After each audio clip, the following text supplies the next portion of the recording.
টানা ৯ দিনের ভারী বর্ষণ আর বন্যার ধাক্কায় স্থবির চট্টগ্রামের ভোগ্যপণ্যের বড় পাইকারি বাজার খাতুনগঞ্জ।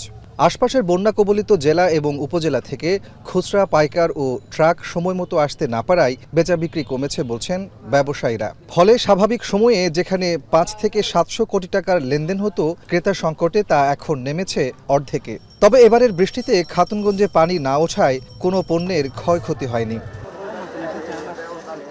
বাজারে পণ্যের মজুদ পর্যাপ্ত হলেও যাতায়াত সমস্যার অজুহাতে ২ দিনের ব্যবধানে পাইকারিতে পেঁয়াজ ও রসুনের দাম কেজিতে বেড়েছে ৫ থেকে ৭ টাকা।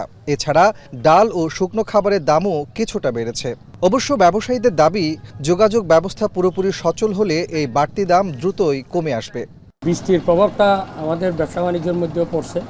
এখানে আমাদের বেচা বিক্রি তো প্রথম ওই যে ৪-৫ দিন তো টোটালি বেচা কিনে হয়নি। এরপরও এখন যা হচ্ছে এটা খুব নগণ্য।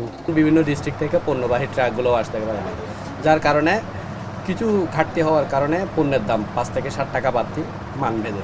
পণ্যের দাম আশা করি বাড়বে না, আরও কমবে। এই আগামী সপ্তাহের মধ্যে বেচা কিনা হতে পারে।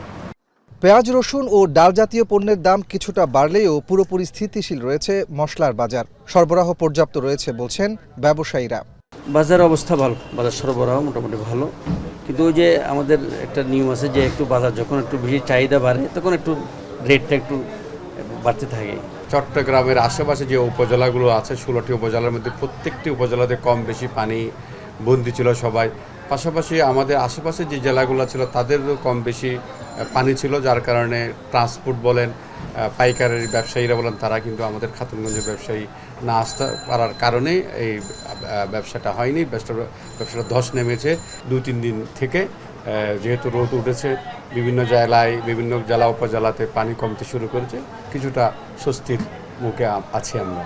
গত ২ দিন ধরে বৃষ্টি না থাকায় এবং বন্যা পরিস্থিতির উন্নতি হওয়ায় আগামী ২-১ দিনের মধ্যে বেচাবিক্রি পুরোদমে শুরু হবে, স্বাভাবিক চিত্রে ফিরবে খাতুনগঞ্জ, এমনটাই আশা ব্যবসায়ীদের।